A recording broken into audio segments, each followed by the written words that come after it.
सगळ्यांक तुमकां देव बरो दिसत्यो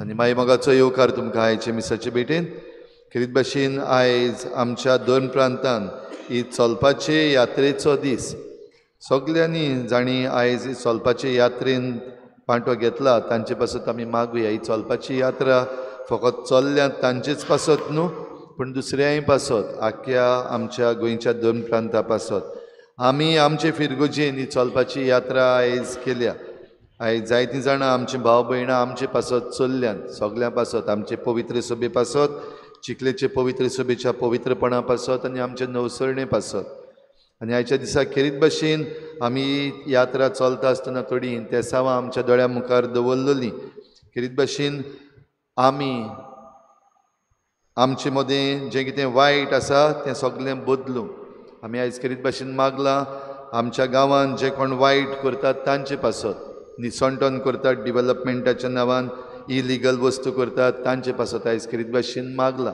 देवान तांची सगळीं कामां करूंक आनी तांकां तांच्या काळजाची धादुसकाय दिवंक आनी हे भाशेन जें कितें वायट करपाचें आसा तें तांणी सोडून दिवंक आमी ह्या आमच्या भावा भयणां पासत मागलां तशेंच आमच्या गांवांत जीं कोण बरीं नात तांचे पासत ही आयची यात्रा आमी सकाळीं भेटयल्या तेच बरोबर आमचे फिरगोजेची आमी आतां फिरगोज गवळीक सभा स्थापतात एक गवळीक फिरगोज सभे पासत तशेंच सगळीं भुरगीं तरणाटीं पासत आनीक जीं कोण पिडीन आसात तांचेय पासत आयज आमी भेटयला इल्लोसो वेळ ओगीच रावन आमची सगळीं तेसावां आमी देवा मुखार दवरुया आयचे मिसाची मांडावळ आमची फिरगोजेची तरणाटीं पॅरिश यूथ करतात तर आमच्या फिरगोजेच्या सगळ्या तरणाट्यांचेर देवाचो आशिर्वाद पडूं आनी तांणी नवसरलेलें जिवीत जिवन देवाशी जाता तितले लागीं येवंक आमच्या तरणाट्यां पासतूय मागुया आयज मेगन लोबो आपलो जल्माचो दीस मनयता ताकाय आमच्या मागण्यांत दवरुया देवान ताचेर भरपूर आशिर्वाद घालून बापाचे आनी पुताचे आनी पवित्र आत्म्याचे नांवी आमच्या सोम्या जेजू क्रिस्ताची कृपा बापाचो मोग आनी पवित्र आत्म्याचो एकवट तुमचे सवे आसूं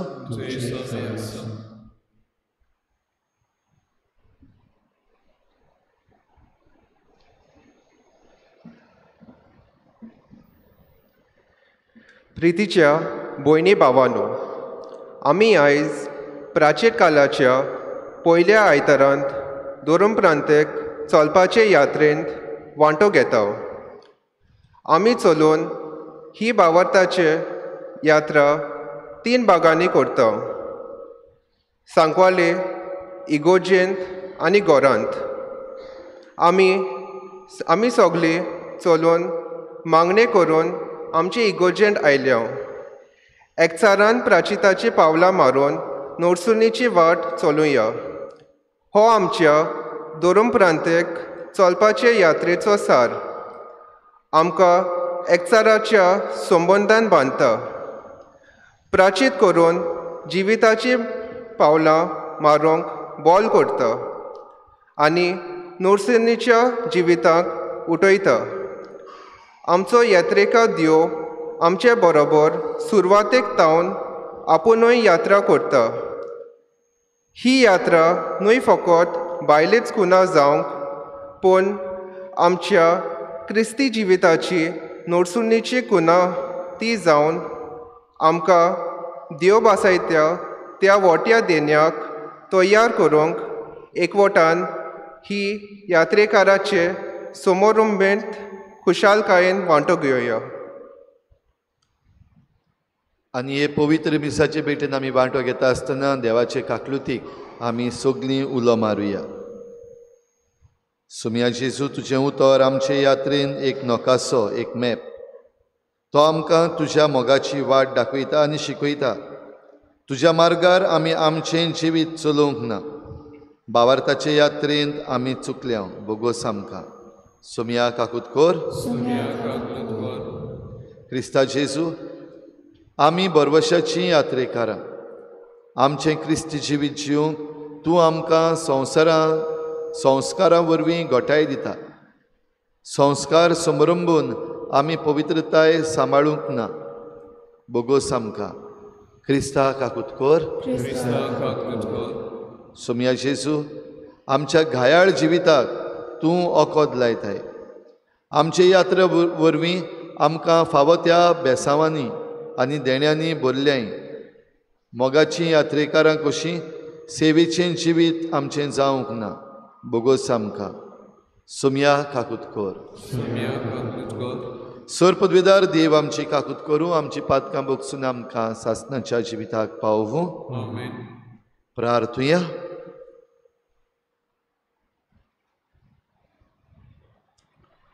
सर पदवेदार देवा, वर्सान वरस दडवण करून प्राचीत काळ आमी भक्तीन समरमता. तिचे वरवीं जेजूच्या मरण आनी पुनर्जिवनपणाचो गूट आमी चड आनी चड समजूंक आनी बरे जिणेन ताचो फोड काडूंक आमकां कृपा दी. आमच्या सुमया तुज्या पुता जेजू क्रिस्ता वरवीं तो खरो देव तुजे सगळे पवित्र आत्मेच्या एकपणान जियेता आनी राजवट चलयता देवा, सासणाच्या सासणाक.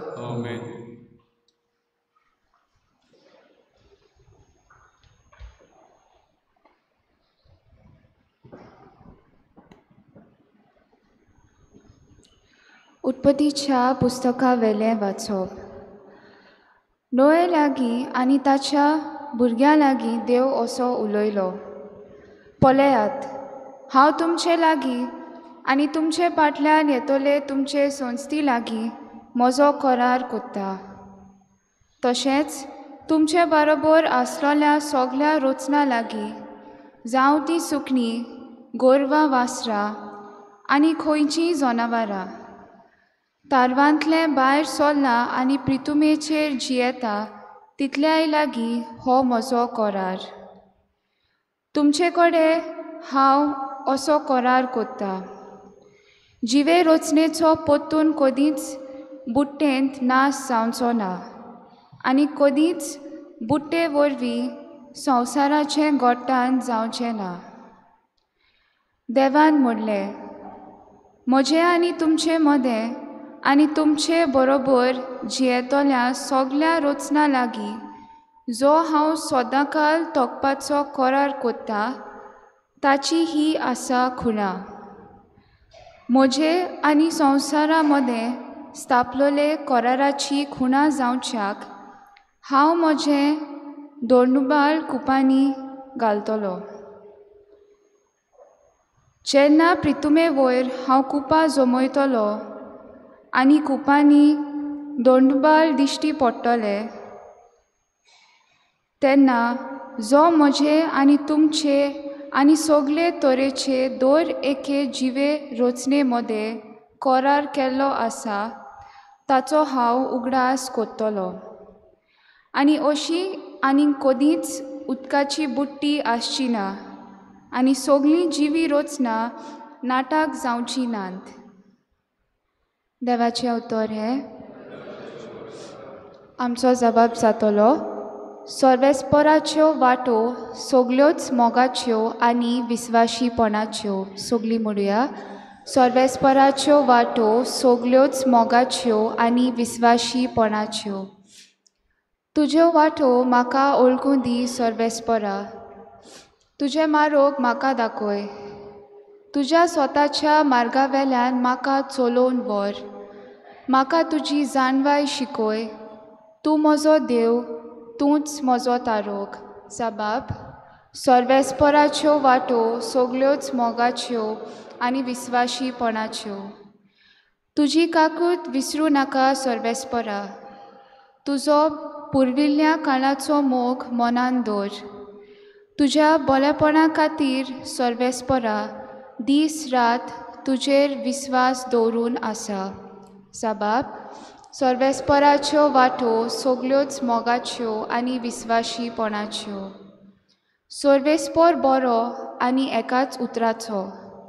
वाट चुकलोल्यांक तो मार्गार हाडटा, खालत्यांक तो स्वताच्या मार्गान चलोवन वता, दुर्बळांक आपली वाट दाखयता. साबाब सर्वेस्पराच्यो वाटो सगल्योच मोगाच्यो आनी विस्वाशीपणाच्यो.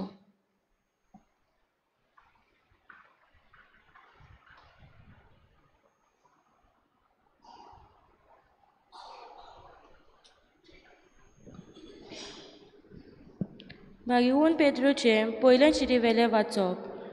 भोव मोगाच्या भावा भयणींनो, जेजू क्रिस्ता सारको निरअपराधी आसलो, तरी आसतना आमकां देवा सोरशी पावूंक तो एकूच पावट पातकांक लागून मेलो. पातक्यां खातीर मेलो, मनशां स्वयंबा पोरमोणें ताचो जीव काडलो, पूण आत्म्या पोरमोणें ताका नवो जीव मेवलो. आनी असो तो बोणकुणीत आसलोल्या आत्म्यांक सोडोवचे खबर परगटूंक गेलो. मागा देव आजून सोंसणीकाय दवरून आसलो तेन्ना न्हंय बांदतोल्या त्या तारवार एक धाकटो 8 जाणांचो जमो उदका वरवीं वाटवलो. तेन्नाच हे आत्मे भावात दवरूंक राजी ना जाले. तेन्नाचें उदक आतांचें तुमकां तारण दितोल्या पवित्र स्नानाची खुणां ते कुडीचो भायलो मेल धुवन काडिना, पूण ह्या स्नानान जेजू क्रिस्ताच्या पुनर्जीवनपणा वरवीं मनीस बऱ्या काळजान देवाक भास दिवंक आपणाची भेटवणी करता. हो जेजू स्वर्गार भितर सरला आनी देवदूतांक अधिकारांक आनी पदव्यांक आपणा खाल दवरून देवाच्या उजव्याक बसलोलो आसा. देवाचें उतर हें उद्गार. उंड्याच्या वरवीं न्हय, पूण देवाच्या तोंडांतल्या भायर सरता त्या उतरा वरवीं मनीस जियेता.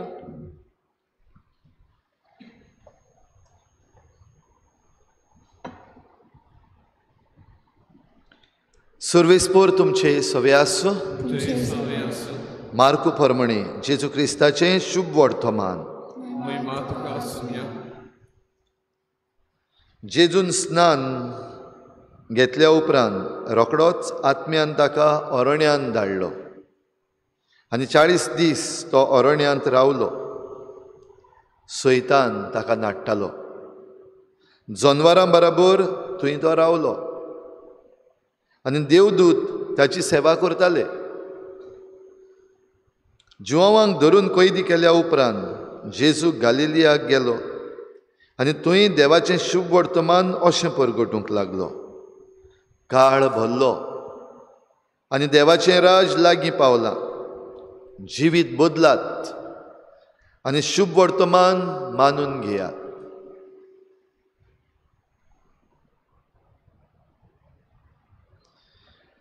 जेजू क्रिस्ताचें शुभ वर्तमान हें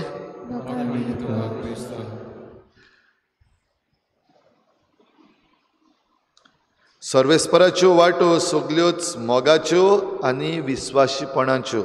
आयचो जबाब सर्वेस्पराच्यो वाटो सगल्योच मोगाच्यो आनी विस्वाशीपणाच्यो. सर्वेस्पराची वाट आमी चलता आनी आयच्या दिसा किरीत भाशेन आमच्या गोंयच्या 2 प्रांतांत ही वाट सर्वेस्पराची आमी चलता ती मनान दवरून आख्ख्या गोंयचे पवित्र सभेक ही चलपाची यात्रा, वॉकिंग पिलग्रिमेज. वेगवेगळ्या गांवांतावन लोक आयला. पयलीं कडेन बस करून आयला आनी मागीर चलून आयला. आमचेय फिरगोजीन आयज आमी यात्रा केल्या. जुजेवाजाच्या इमाजी लागीं तावन सुरू करून मागीर जिना पेंटांतल्यान सावन भितर सरून आल्त चिकाली आनी मागीर रेजिना मंदितावन आमी सकयल देंवल्या परतून आमचे इगर्जेंत आयल्या. कशे भाशेन गेल्ली आमी, कितें घेवन गेल्ली. आयज 2 वस्तू उगडास करया. एक खुणां कशी एक दोंडुबाळ. दोंडुबाळ म्हणटा तें जाणा तुमी कितें तें? दोंडुबाळ म्हणटा तें कितें? आयकलां केन्नाय दोंडुबाळ? धाडायताय तें? दोंडुबाळ म्हणल्यार रेनबो. आयज पयल्या वाचपान आमी आयकलां देवान आपलें दोंडुबाळ मळबार घातलें. रेनबो पयला केन्ना? कितले रंग आसता? 7. उगडास करात तुमी भुरगीं अशीं केन्नाय तुमकां आसलेलें ड्रॉ अ रेनबो. केन्ना ड्रॉ केला रेनबो? चिताल्ला? कशे भाशेन चिताल्ला? आमी घोडे 7 लायण्यो काडले हे भाशेन कर्व करून आनी मागीर तातूंत ते कलर घातल्यात 7 कलर. ओय सारको रेनबो फूल मार्क्स पडटले. खरो रेनबो जरी तर तुमी पळयत जाल्यार लायणी आहा मदें. Can you make a difference between the colours? Transition जे जाता रेड सन वायलेट पावता म्हणल्यार लायणी आहा मदें रेड इतलोच जातलो आनी मागीर ऑरेंज येतलो येल्लो येतलो ते भशेन आहा ना. एक एक रंग खंय सुरू जाता आनी खंय काबार जाता तें कळना पयलो आनी निमणो सोडून. म्हणटच हो आख्खो रेनबो देवाची खुणा ती. हाच्या पयल्या वाचपान आमी आयकल्या ही देवाची खुणा मनशा मदें आनी देवा मदें करार नव्यान स्थापूंक. देवा मदें तशेंच जनवारां आनी जीव प्राणी आसात तांच्या सगळ्यां लागीं हे सृश्टी लागीं देवाचो करार. आनी ह्या कराराची उतरां बरीं. ह्या फुडें आनी केन्नाच आख्खे सृश्टीचो वो आख्ख्या मनशा कुळाचो हांव भस्म करचो ना.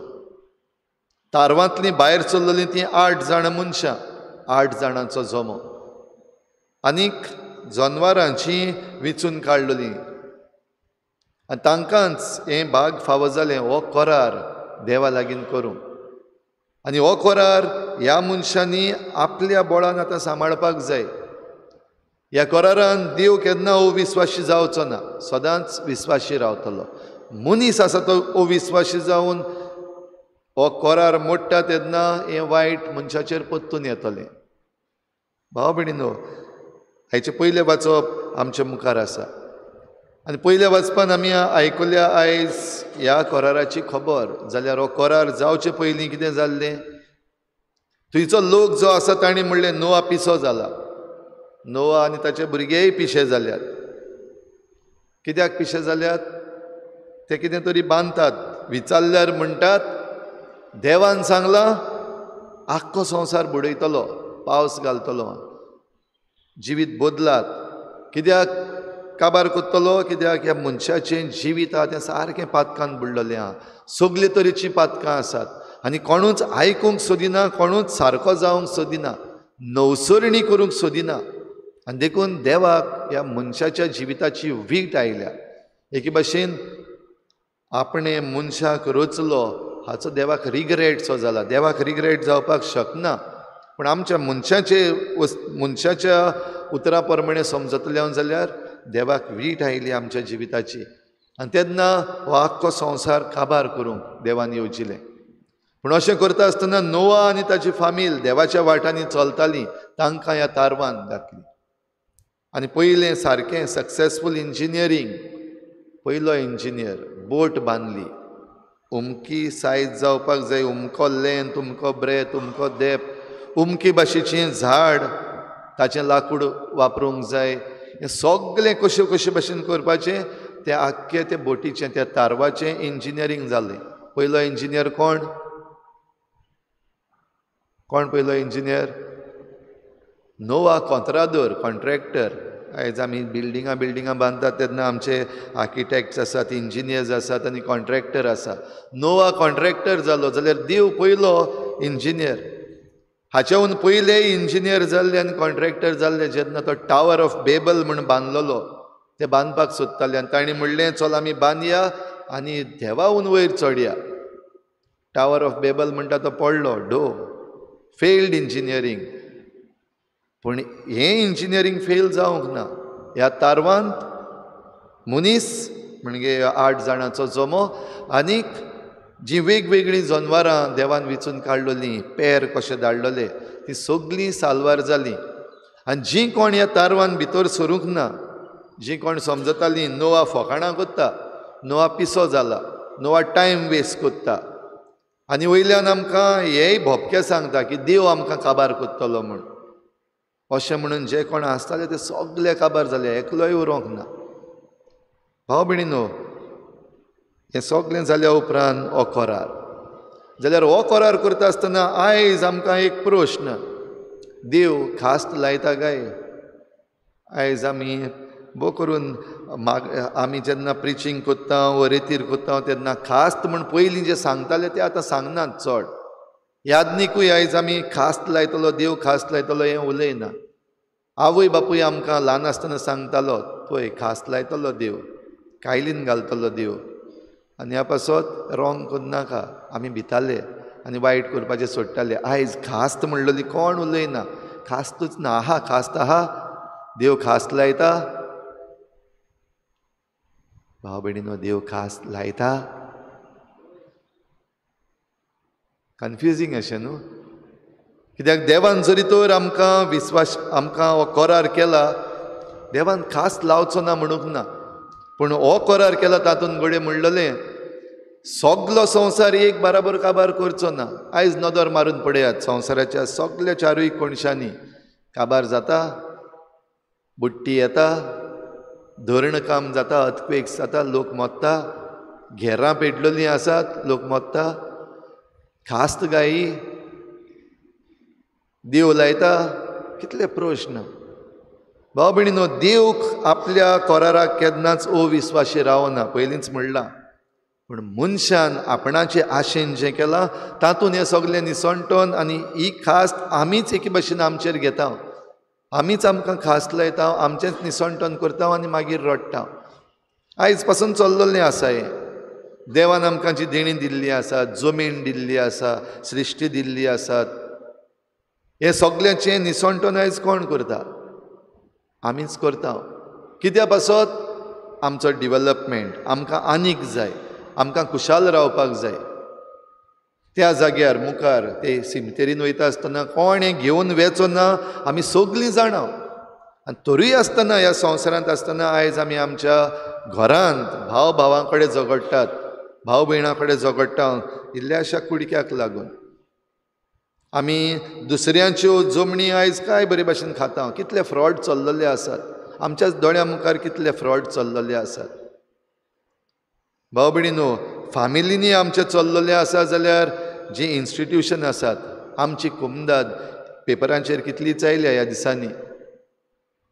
दुसऱ्योय जायत्या गांवांनी आतां आयज आवाज जायतो जाल्लो आसा जमनी विशीं, मागीर हे डिवेलपमेंट प्रोजेक्ट जातात ते विशीं, जे झोनींग चेंज करपाक आमचो सरकार वावुरता, एमेंडमेंट्स कोत्ता कायद्याचे, बो करून जे एनवायरमेंटल लॉज आसात, हे आमचे दायज आसा ते सांबाळपाचे कायदे आसा ते बदलतात, नाका जाल्लीं सेक्शन्स घालता, जाय तीं काडटा.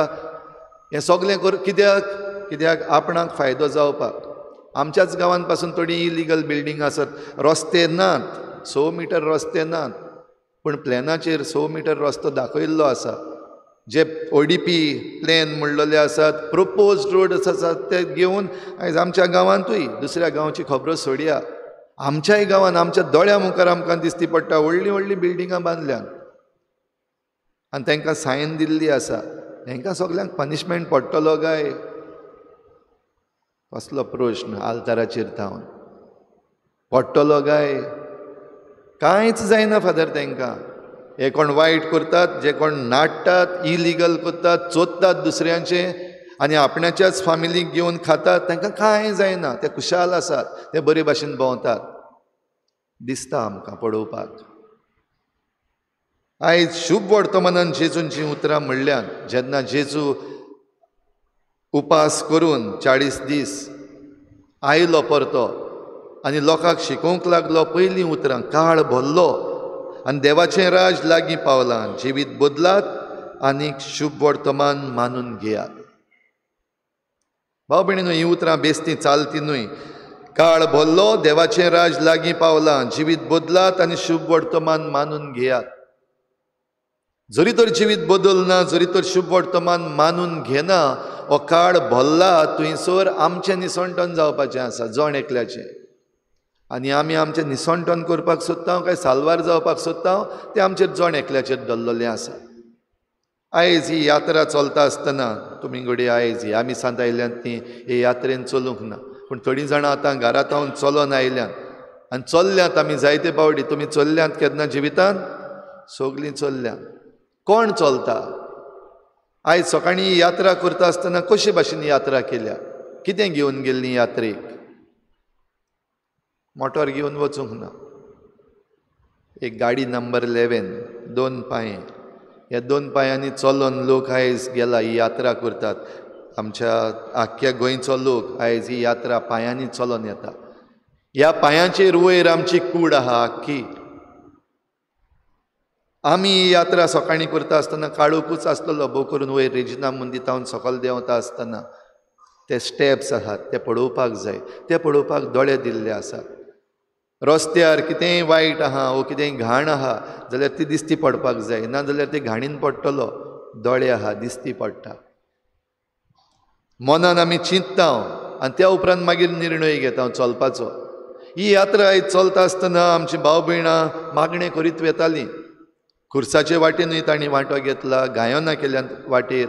देवान दिल्लें तोंड, देवान दिल्लो ताळो, जीब आयज वापरल्या. आनी हे सगळे 2 पांये सगळे घेवन गेल्यात ही यात्रा करता आसतना. भाव भयणीनो, आख्खे कुडीचें जरी तर आमचें सुमेळन जावंक नासलें म्हणल्यार आख्खी कूड कॉर्डिनेट करना जाल्यार ही यात्रा करपाक जायना, चलोंकूय जायना, दुसरे कडेन पावपाक जायना. ह्या पासत आमी आमचें मन बदल म्हणटा तेन्ना आख्खें पळोवपाक, आख्खें चित्र पळोवपाची गरज. जे भाशेन आमचो रेनबो आहा, चित्र काड म्हणल्यार लायनी मारल्यार रेनबो जायना. आख्खें चित्र गरजेचें.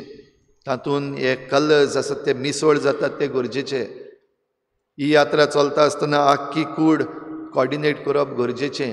तेच भाशेन आमी आयज जरी तर ह्या संवसारांत आमकां दिल्लें मिसांव करतले जाल्यार आख्खी कूड वो आमी आख्खी समुदाय, आख्खो समाज गरजेचो. आमचे फामिलीन जरी तर कितेंय जाग्यार घालतले आख्खी फामील गरजेची. एकल्याच्यान ऑर्डर दिवन काबार करपाक जायना. हें कर तें करून नाका हें म्हणून काबार करपाक जायना. पूण दर एक वांगडी आमच्या गोराब्याचो गरजेचो. आनी जरी तर आमच्या गोराब्यान कितेंय पाड जालां जाल्यार एकल्याक आमच्यान बोट दाखोवपाक जायना. ह्या भावाक लागून पाड पडलें, ह्या भयणीक लागून पाड पडलें, ह्या पायक लागून पाड पडलें आनी मायक लागून पाड पडलें, हेणी पाड घातलें, उतरां उजार कोत्ता आमी. आमच्यान म्हणपाक जायना. तुवें कांय करूंक ना जाल्यार पासून तुका जबाबदारी आसा तुज्या गोराब्याची. तेच भाशेन ह्या समाजान जें कितें वायट चलता, तुमकडे सारको बरो नितळ निर्मळ मनीस कांयच वायट करना, कोणाच्या मिजगतीन पडना. तरूय आसतना हो संवसार जरी तर पाड जाता, हो समाज पाड जायत वेता, तुकाय जबाबदारी आसा. दुबावरेक जे कोण पाड घालतात आनी वायट करतात, सोदतात, नागयतात, धादोशी जायनात केन्नाच, तांकां कडेन चड जबाबदारी, तांकां पनिशमेंट चड पडटलो. पूण तांचे बरोबर जीं कोण कांय वायट करिनात तांकांय जबाबदारी आसा. कित्याक हे कोण वायट करता तांकां बंद करूंक, तांकां आडावंक, वो तांकां तांच्या जिविताची नवसरणी करूंक आमी फावो तो आदार दिवंक ना. जेजून उलो मारला तो उलो आमी तांकां मारूंक ना. काळ भरलो, देवाचें राज लागीं पावलां, हें देवाचें राज तांचे लागीं पावोंक ना. देखून आयज ही यात्रा आमी करता आसतना परतून उगडास करता आमी एकचारान सहभागिलीपणान आमचें क्रिस्ती मिसांव आमी फुडें व्हरूंक. तर आमकां जरी तर जबाबदारी आहा जाल्यार भाव भयणीनो आमी कामचोर जावपाक जायना, लिपोन रावपाक जायना. जी जबाबदारी दिल्ली आसा ती पाळपाकूच जाय.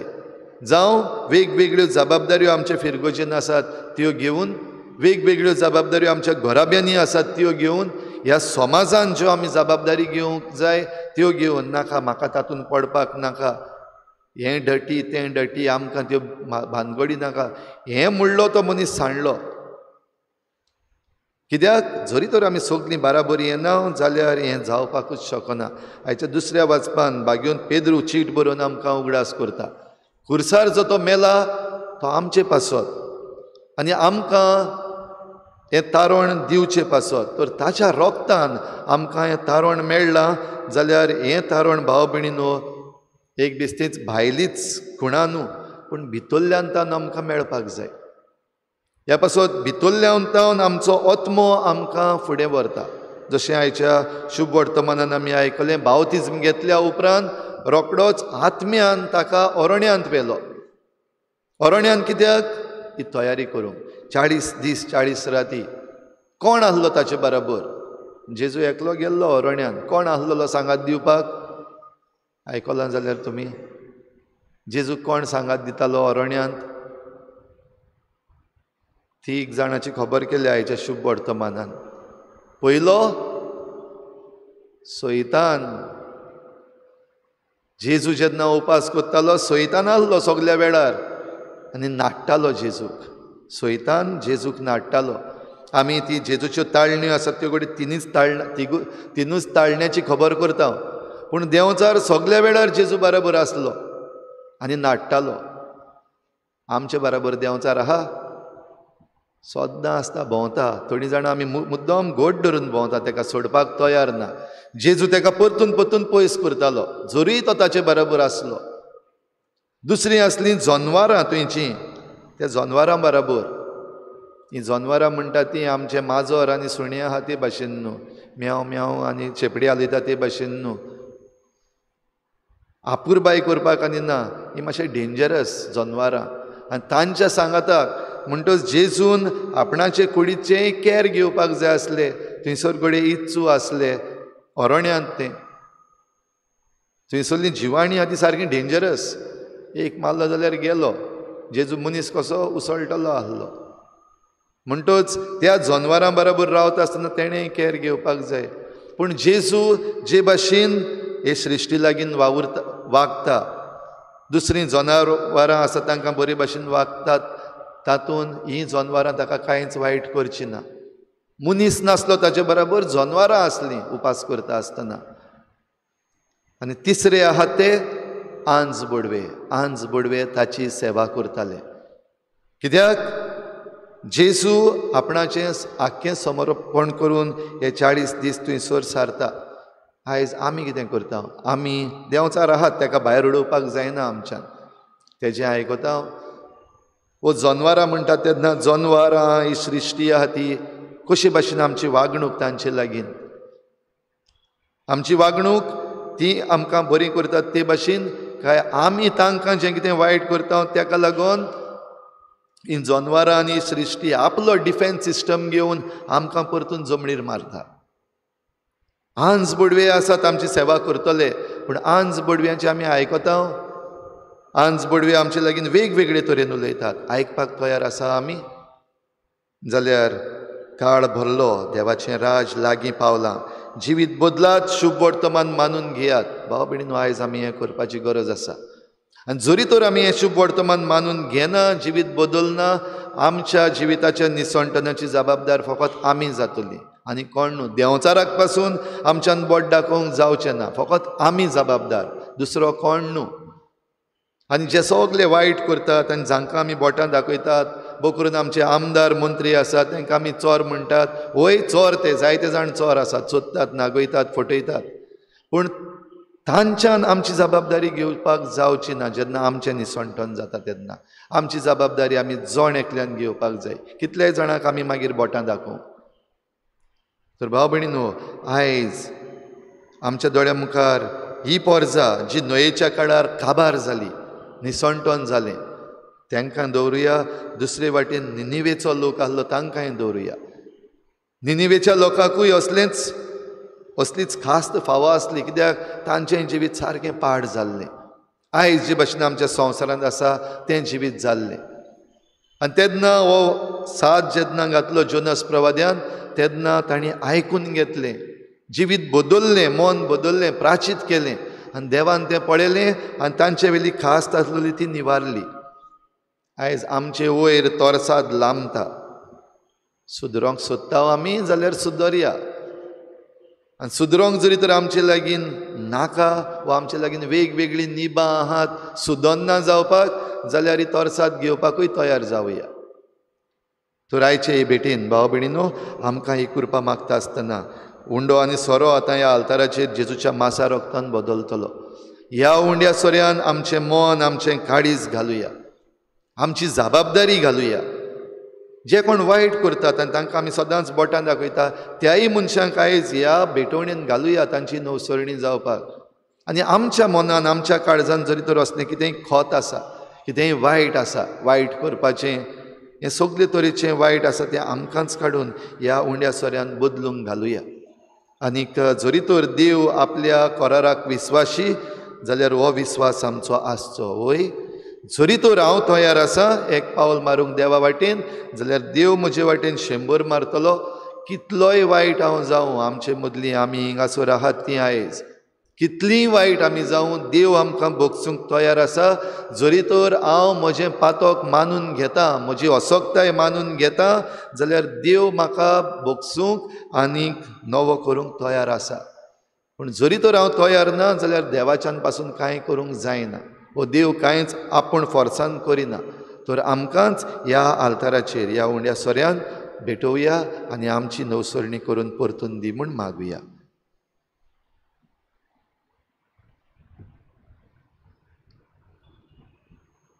सगळीं उबी रावया.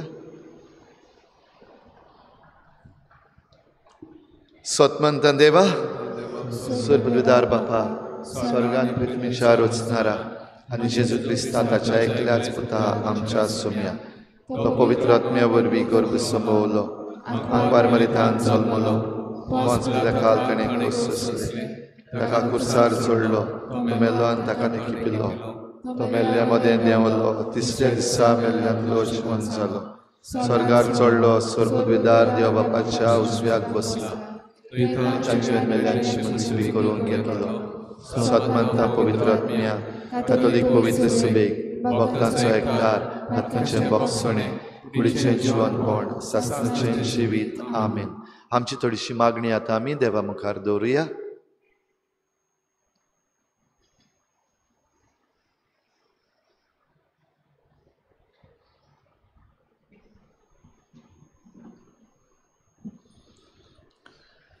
पावल मागण्याचें जिवीत नवसरता. आमच्या धर्मीक फुडाऱ्या पासत मागुया. ह्या प्राचीत काळांत मागण्याच्या बोलान आपले आनी पोरजेचें जिवीत नवसरूंक तांच्या पावलांक उजवाड दी म्हूण बापा लागीं मागुया.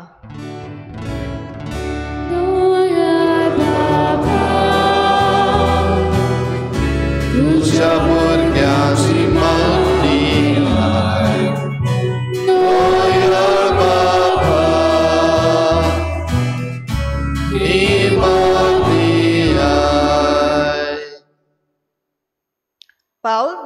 पावलांनी स्वार्थी सेवेचें जिवीत नवसरता. आमच्या सरकारी सेवक पासत मागुया. तोंड, जात, कात, धोरण, बेस पोलियोन न्हय पूण सेवेच्या मोनान वावरूंक बापा लागीं मागुया.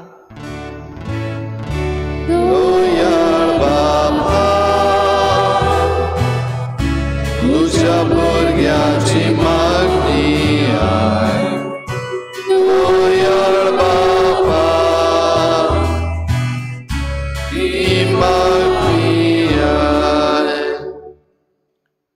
पावल सोंताचें जिवीत नवसरता. शांती पासत मागुया. झगडीं झुजां करूंक समाजाचें रूप बिगडलें आसा. आमी जिवंक आनी दुसऱ्यांकूय जिवंक दिवंक शांतीच्या उजवाडांत व्हर म्हूण बापा लागीं मागुया.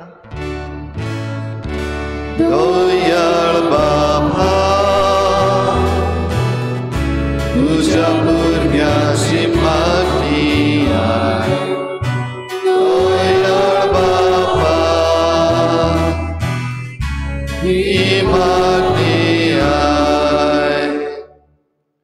पावल बाबाताचें जिवीत नवसरता. ही चलपाची यात्रा सुफल जावंक जायत्यांचो पाठिंबो आमकां फावो जाला. आम्हा समेस्ताच्या कुटुंबाचेर देवाचो आशिर्वाद सांत जुजेवाजाचे मोजोतीन फावो जावंक बापा लागीं मागुया.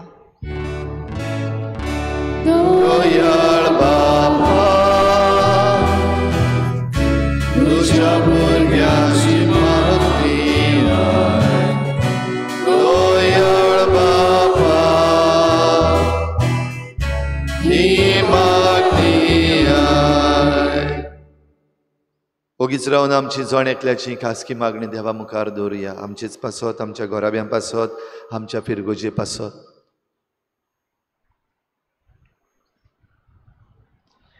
सर्गींच्या बापा, आतांच तुजे मुखार आमी दवरल्या ती मागणी तूं दयेन आयकून घे आनी आमकां आमचें जिवीत तुजें सवें सुफळ करूंक मन बदलूंक फावो कर. क्रिस्ता आमच्या सोम्या वरवीं. बेटोने वेळार गीत घेवया. C4 page number 29. C4.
म्हज्या भाव भयणीनो, म्हज्यान तुमचें बलिदान सर पदवेदार देवा बापाक मानता तसलें जावं म्हण मागात. हे तुमच्या हातांतलें बलिदान आपल्या मनाक आनी मोहिमेक आमच्या नाटके पवित्र सभेच्या नांवाक सर्वेस्पर मानून घेवं. बोदयाळ बापा, जेजूच्या 40 दिसांच्या उपासाचो उगडास करून आमी प्राचीत काळाची दडवण सुरू केल्या. ती आतां जीण बदलच्या खऱ्या मनान आमी तुका समर्पिता. शेवट पर्यंत ती सांबाळूंक आनी अशें नवी रचना कशी पास्कांची परब समारंभूंक आमचे कुडीक आनी ओतम्यांक घटाय दी. क्रिस्ता आमच्या सोम्या वरवीं. सर्वेस्पर तुमचे सवे आसूं. आमची काळजां उबारुया. सर्वेस्पराक आमच्या देवाक दिन वाचुया. सर्वेस्परा पवित्र बापा, सर पदवेदारान सासनाच्या देवा, सर्व काळी आनी सर्व ताय जेजू क्रिस्ता आमच्या सोम्या वरवीं आमी तुका दिन वाचूंक फावो. हो कायदो नेतीचो आनी आमच्या फायद्याचो. 40 दीस कुडीची भूक आनी तान भागयनासतना ताणें ही आमची 40 दिसांची भक्ती आपल्या उपासान पवित्र केली आनी पुर्विल्ल्या स्वरपाचे सगळे फास काडून उडोवन खोटेपणाचें आमटें पयस करूंक आमकां शिकयलें. अशें पास्कांचो गूट फावो त्या मनान समरंभून ह्याच पास्कान आनंदान आनी सासनाक वांटो घेवंक आमी पावतल्या. देखून देवदूतां आनी भक्तां बराबर तुजें मोहिमेचें किर्तन आमी निरंतरी गायता.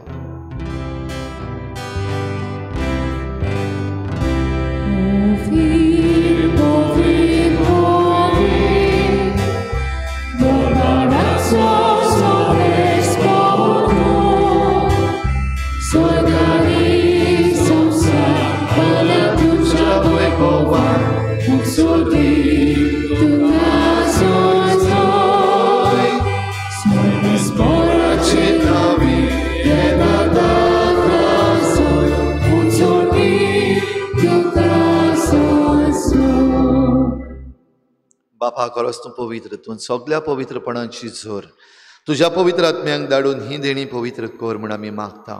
जावं ती आमकां आमच्या सोम्या जेजू क्रिस्ताची कूड आनी रगत. आपलेच कुशीन कोश्ट मरण सोसूंक वेचे आदीं ताणें उंडो घेतलो. तुका दिन वाचून तो मोडलो. तो आपल्या शिसांक दिलो आनी म्हळें, हो तुमी समेस्त घेयात आनी खायात. ही म्हजी कूड तुमचे पासत समर्पणची.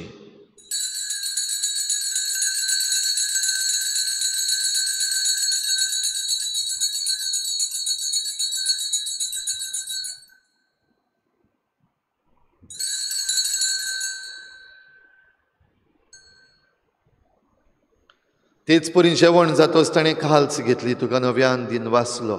ती आपल्या शिसांक दिली आनी म्हळें, तुमी समेस्त घेयात आनी हातलें पियेयात. ही म्हज्या रोगताची काल्स, नव्या आनी सासनीक कराराचें हें रगत. पातकांचें बोगसणें मेळच्याक तुमची पासत आनी समेस्त मनशां पासत तें वारवतलें. हे म्हज्या उगडासाक करात.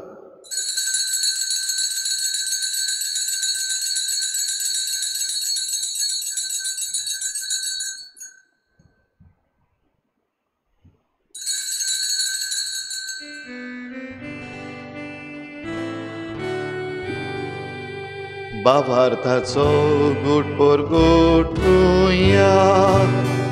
Ticia cosai, unuci bonbonavoi, आमकां सोडोय सोम्या संवसाराच्या सोडवणारा आमची सोडवण कर. बापा जेजूच्या मरणाचो आनी पुनर्जीवनपणाचो आमी भक्तीपणी उगडास करता आनी हो जिविताचो उंडो आनी सोडवणेची काल्स तुका समर्पिता. तुजे मुखार येवंक आनी तुजी सेवा करूंक आमकां फावो केलें देखून आमी तुका दिनवासता आनी जेजूची कूड आनी रगत शेवतले आमा समेस्तांक पवित्र आत्म्या वरवीं एकठांय कर म्हूण आमी नम्रतायेन मागता. सर्वेस्परा आखे प्रितुमेचेर विस्तारलोले तुजे पवित्र सभेचो उगडास कर आनी फ्रांसीस आमच्या बागेवन बापा, फिलिप नेरी आमच्या गवळी बापा आनी सगळे याज्ञिकी वर्ग बरोबर तिका प्रिती मोगांत वाडोय. पुनर्जीवनपणाचो भरवस धरून मेल्यात त्या सगळ्या आमच्या भावा भयणांची काकूत कर. तांकां तुजे इश्टागतीन मेल्ल्या समेस्तांक तुज्या परजडीत मुखामळ पळोवंक फावो कर. आमा समेस्तांची हे भेटेक आयज हाजीर जाल्लोल्या सगळ्या तुज्या भुरग्यांची दया कर म्हूण आमी मागता. आंकवार मारी देवाची माई सांगाती तिच्या पोती बागेवन जुजे, बागेवन धर्मदुतां, बागेवन जुजे वाज आनी बागेवन फ्रांसीस शावियर आनी सर्व काडी तुका मानवल्यात त्या सगळ्या भक्तां बरोबर सासणाच्या सुखांत आमकां वांटो दी. तांचे सांगाता तुजी महिमा गावूंक आमकां फावो कर. जेजू क्रिस्ता तुज्या पुता वरवीं. त्याच जेजू वरवीं, त्याच जेजू सांगाता, त्याच जेजू थाय पवित्र आत्म्याच्या एकपणान सर्वपदवेदार बापा सर्वंदनांनी वैभव तुका सासणाच्या सासना.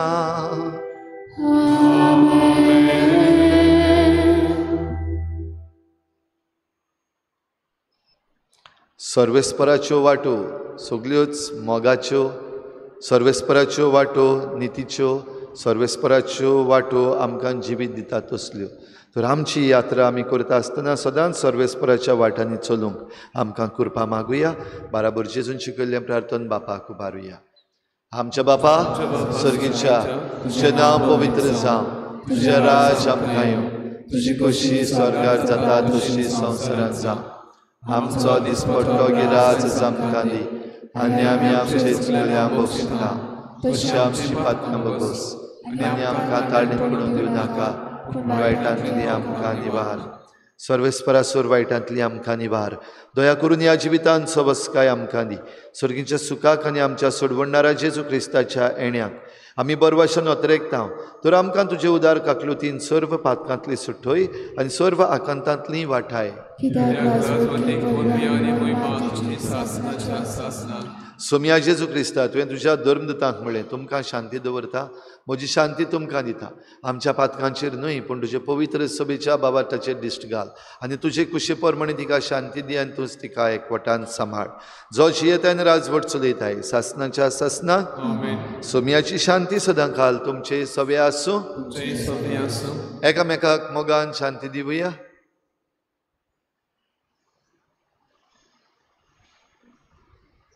देवाचे संवसाराचे पाप काढले आमची काकूत कर. देवाचे शेले संवसाराचे पाप काढले आमची काकूत कर. देवाचे शेले संवसाराचे पाप काढले आमकां शांती दी. सोम्या जेजू क्रिस्ता तुजी कूड आनी रगत आमी शिवंक येता. ती आमचेर जट्टी आनी खास्त हाडिना जावं पूण तुजे काकुतीन आमच्या आत्म्याक तशेंच कुडीक भलायकी आनी वखद दिवं.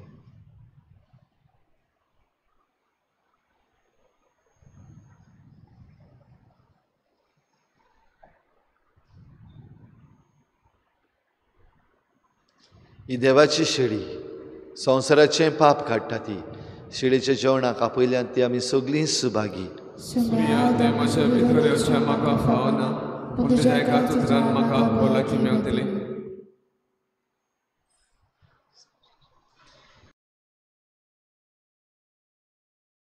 आत्मीक कुम्या खातीर मागणें मोगाळा जेजू मोगाळा जेजू तूं भोव पवित्र संस्कारान तूं भोव पवित्र संस्कारान हाजीर आसाय म्हूण हाजीर आसाय हांव म्हूण सत मानता हांव सत मानता सगळ्या वस्तूंन हांव सगळ्या वस्तूंन हांव तुजो मोग करता तुजो मोग करता आनी हांव तुका आनी हांव तुका म्हज्या आत्म्यान घेवन म्हज्या आत्म्यांत घेवन आशेता आशेता हे घडयेक एक घडयेक तुका हांव तुका हांव संस्कारान घेवन संस्कारांत घेवन शकना म्हणटच शकना म्हणटच आत्मीक वाटेन तरी आत्मीक वाटेन तरी म्हज्या काळजांनी म्हज्या काळजान ये तूं म्हज्या काळजान तूं म्हज्या काळजान आसा म्हूण समजून आसा म्हूण समजून हांव तुका वेंगयता हांव तुका आनी वेंगयता आक्कोच आनी आख्खीच तुका एकपडटा तुका एकवडटा तुजे कडसून तुजे कडसून केदींच वेगळो जावं केदींच वेगळी जावं म्हाका दिवं नाका म्हाका दिवं नाका आमेन आमेन.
Tu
प्रार्थुया. सर्वेस्परा आमच्या बापा, ह्या सर्गीच्या उंड्या वरवीं भावार थीर जाता, बरवसो वाडटा, मोग पेट्टा. त्याच उंड्यान तुवें आमकां दादोशी केलें. तर जिव्या आनी खऱ्या उंड्या जेजू क्रिस्ताक उदीक आमी बुकेवंक आनी तुज्या तोंडांतल्यान दर एका शब्दान आमी जिवंक निर्मी म्हूण मागता. क्रिस्ता आमच्या सोम्या वरवीं बसूया. आयज प्राचीत काळाचो पयलो आयतार ह्या मिसाची मांडावळ केल्या आमच्या तरणाट्यांनी, तांकां आमी देव बरें करूं म्हणटा. आयज चलपाचे यात्रेचो दीस आमच्या गोंयांत आनी आमचेय फिरगोजेन आमी तो पाळला. वांटो घेतलेल्यांक सगल्यांक आमची शाबासकी आनी देवान तुमचेर आशिर्वाद घालूं म्हूण मागता. गेल्ल्या आयताराचें दान जालें 22,815 रुपया इगोर्जेन आनी दाबोलीं कपेलान 1,260 रुपया, सगळे मेळून 24,070 रुपया. फुडलो आयतार प्राचीत काळाचो दुसरो आयतार, पयले मीस 6:30 वाजता मांडावळ करूंक सेंट एंटनी समुदाय जिना, दुसरे मीस 8 वाजता मांडावळ करूंक सेंट फ्रांसीस दे असिसी समुदाय इग्रेजा. परतून उगडास करता. दर बुधवाराक सांजेर 7 वाजता भोव पवित्र संस्काराची भोजवण जाता आनी सकाळची शुक्रारा दीस 6:30 वाजता आमकां एक जेजू बाराबर हो वेळ सारूंक जाता ते भाशेन आमी तातूंत भाग घेवया. तशेंच ह्या कोरेजमाच्या काळान दर शुक्रारा सांजेर पवित्र कुर्साची वाट आनी त्या उपरांत मिसाची भेट.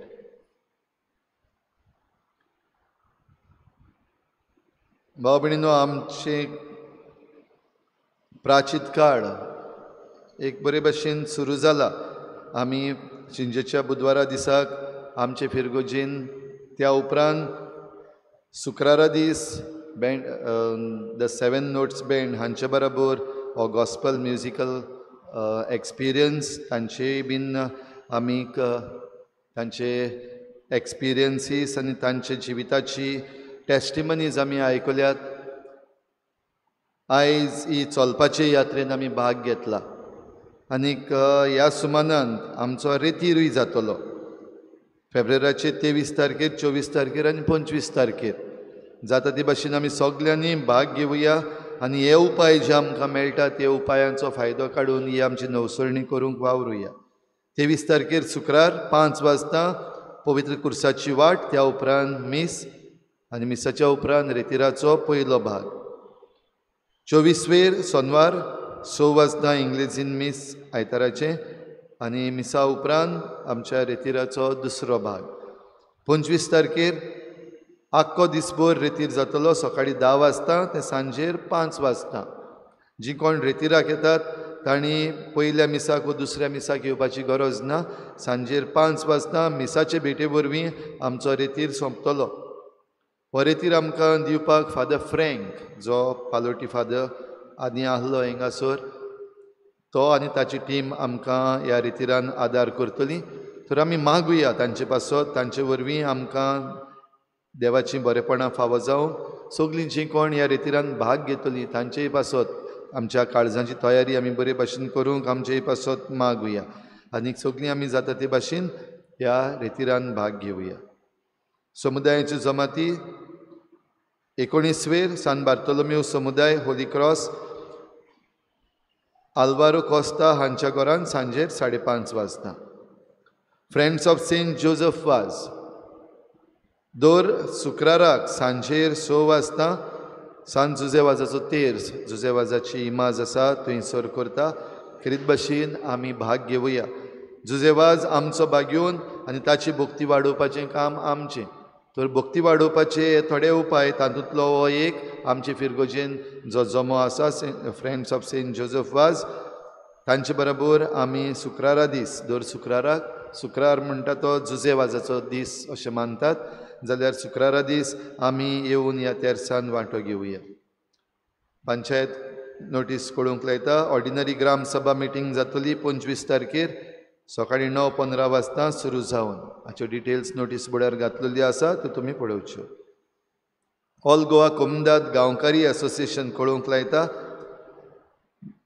कुमदाद अवेरनेस फेलोशीप जातली गोवा वेल्ल्या हांगासर काजा दे पोवो हॉल सोनवारा दीस 24 सांजेर 5 वाजता. खेरीत भाशेन जे कोण ताचे वांगडी आसा तांचे कायदे कितें, तांचो रोल कितें, जे कोण वांगडी नात तांचोय रोल कितें, आनी भोव करून वस्तुऱ्यांक तातूंत कसलो रोल आसा हाचे वयर हें डेलिबरेशन्स जातलीं. तुमकां कोणाक खुशी आसा तांणी गोवा वेल्ल्या त्या दिसाक वचूंक तुमकां आमंत्रण आसा. सगळीं उबी रावया. सर्वेस्पोर तुमचे सवे आसूं. सर पदवीदार देव बाप आनी पूत आनी पवित्र आत्मा तुमचेर आशिर्वाद घालूं. वचून येयात. जेजूचे शांतीन आनी मोगान तुमकां धाडटा. शेवटाक गीत घेवया. I6 page number 118. I6.